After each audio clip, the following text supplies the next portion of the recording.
Ragnar is inherently underpowered. It lacks the necessary attributes to make meaningful impact on match result. No burst damage to speak of, split turrets, and yet still retains a fragile platform.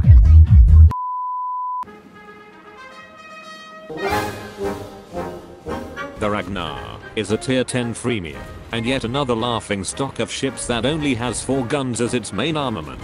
A community favorite, as shown with this infamous copy pasta, most likely written by gatekeeping Unicum who wants to make the ship stronger but secretly wanted everyone else to avoid getting one off. If not the most influential destroyer in this game, the Ragnar is often viewed as a pity replacement for the Smaland, then locked behind the steel currency. This becomes a serious matter, because getting any particular steel ship has the player base screaming, "Are you tall enough to ride this thing?"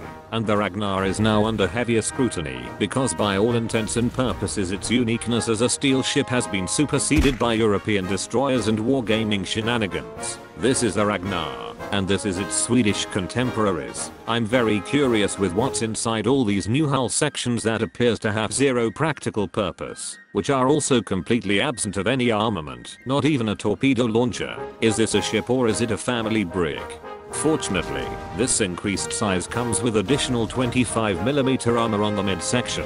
This will shatter most HE shells from enemy destroyers and give them a hard time at fighting back. A giant middle finger to anyone not prepared to fight this IKEA furniture. But even to those who do, the Ragnar has some totally balanced light cruiser guns that makes short work of most destroyer.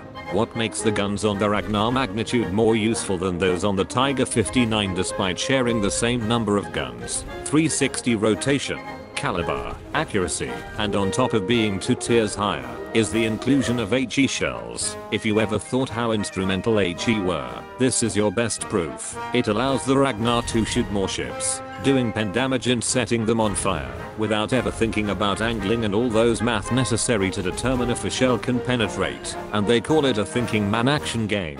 But it still have AP to punish broadsides, and since they are 152mm in caliber, it will have no issue punching any cruisers foolish enough to think these guns were a pushover.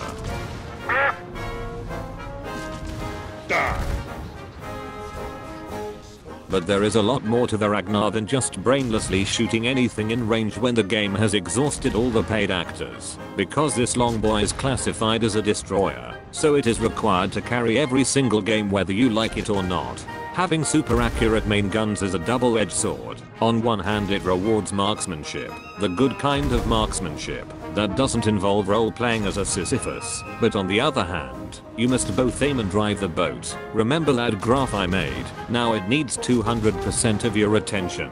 This is a hardcore gunboat, without common gimmicks found on classic destroyers such as torpedoes and smoke generator. Those are for newcomers that were slightly naughty. The Ragnar instead gets some of the most divisive gimmicks in the game for the mentally unstable, which are radar, repair party, and nitrous oxide. The radar requires zero explanation.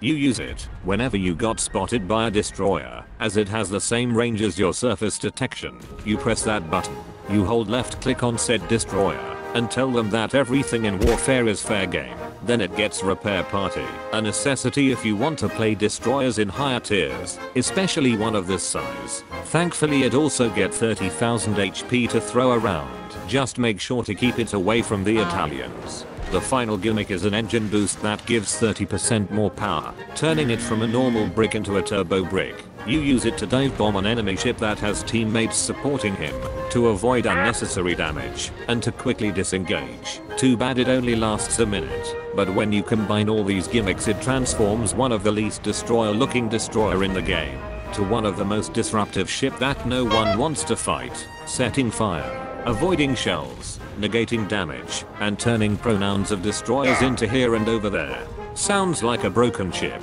but it's not fun to play when the plot armor is on cooldown. Just like the USS Autism when it's not throwing silly level of proportional response. However, unlike the Autismo, this is not a meme ship, this is a gunboat, and you can't wait for that perfect moment if you're on a gunboat. Nowadays they are expected to be visible for the entire match and somehow not die. That being said, if you're expecting a guide on how to farm damage with the Ragnar, I hope you haven't spent those 27,000 steel. So then, what to do when there are no destroyer to shoot? Well, you spot cruisers and shoot them, particularly those with 30mm plating. The Ragnar is one of the most reliable gunboat that can damage them without needing to take IFHE. By doing this, you will keep them lit up and get your team to shoot them as well. This will be risky, but one less flexible ship on the enemy will give your team the edge to win the game, and much more rewarding than spamming battleships, as you will be doing more meaningful damage.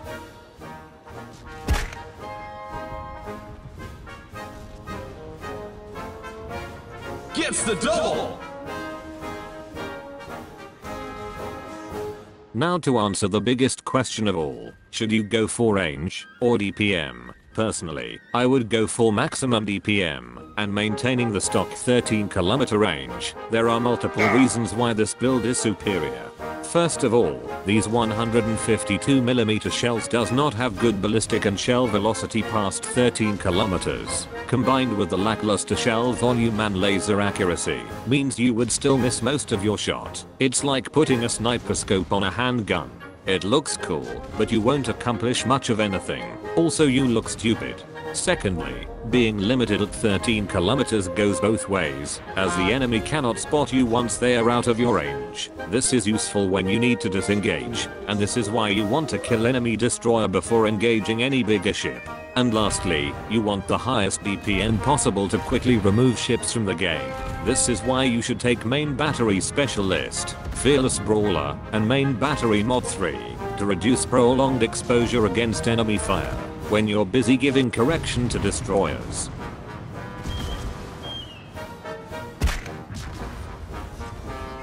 Now that you know what to do before pressing battle, it's time to talk about nuances. Small but detrimental things that people don't immediately notice until the game is about to end. One of the biggest mistakes in the game is getting carried away, not knowing when to stop. Like chasing a retreating enemy ship, you must be the first person to notice this trap and quickly abandon the goose chase, just like how this decrepit man abandoned military veterans. This is because it is often followed by your other flank collapsing, which means the enemy might have more important ships on that flank. Basically, you act as a front line, guiding your team to the right place, giving them the necessary spotting, and most importantly assurance against ships that they can't effectively counter. If the enemy is pushing, you retreat behind your teammates and shoot back, so they have to choose between shooting a medium annoying prig or a slightly smaller annoying prig. Either way you will help share the focus fire, and not idling around launching torpedoes like a placid plastic duck. Not having torpedoes means it doesn't have to be in weird places or far away flanks to be effective, so I would call this an indirect tactical advantage. The high level play of Ragnar would be identifying the really dangerous ship. For example, these ships are both HE spamming cancer. One may able to fuck one ship in particular, but the other may fuck the rest of your team because it has higher skill ceiling and most likely played by filthy unicorns, so you know which one to focus. But there are also ships you must straight up avoid whenever possible, and that would be laser accurate Russian cruisers that you can't reliably penetrate, and the entire tech tree of German battle cruisers that requires zero player input to perform well. Unfortunately, you will be seeing lots of these, as their skill ceiling is so low it's probably designed without considering where a human brain would normally be. So if you were forced to deal with these ships, you are most likely fighting a losing game, but that is okay. Think of the bright side, it's not your fault, and these people probably had their rare chance at enjoying the power fantasy promised by their ship. That you know, and they ask you how you are, you just have to say that you're fine when you're not really fine, but you just can't get into it because they would never understand. The Ragnar cannot fight everything, but the point here is knowing the absolute limit and avoid being sucked into an unwinnable fight to achieve an impossible goal. If you want a steel ship that can smooth brain the enemy while farming easy damage, the choices were obvious. As long as you engage the right ship and slapping destroyers out of relevancy, the game will give you back all those damage numbers. You know if it's working if you can start spamming battleships without much difficulty, then receiving the most bare bones of complaints that simply proved that the player base had learned nothing. Over time you would realize that this is the best ship on determining how good the enemy were, by showing you in real time which side had a dopamine rush, and which side suffers the most. You might not realize it, but this has always been a selling point and one of the main reasons why people keep coming back to play this game. I call it Newton's third law, Game Balance Edition.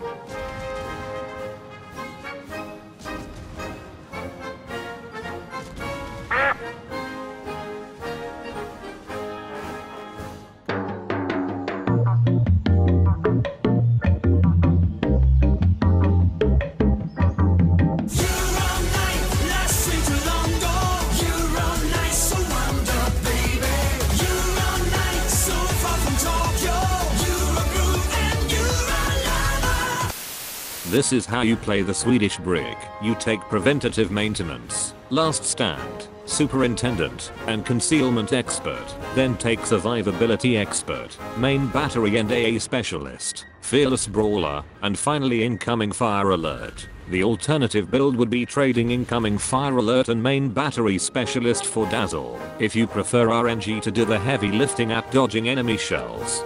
For the upgrades, take main armament 1, engine room protection, or radar mod 1, if you have one laying around, aiming system, propulsion, concealment, and main battery mod 3.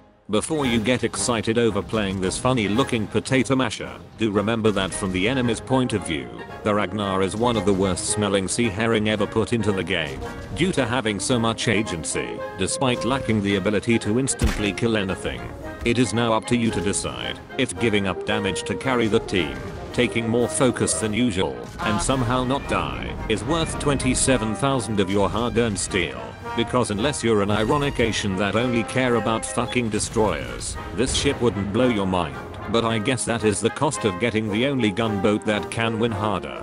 If you ask me personally, I would use those steel to get either a truly powerful ship, or a meme generator, and save all the fun for myself instead of trying to make everyone happy. Team play is a myth made by Wargaming to justify their plan on releasing more carriers to the game anyway. That being said, if you actually care about making a difference, and observing said difference, this is a perfect ship. Perhaps it's not about earning lots of damage or experience, it's about all the friends we made along the way. It's a ship that does all the things that mattered, just like a Volvo. But please remember, that at the end of the day, you are still one incredibly long brig.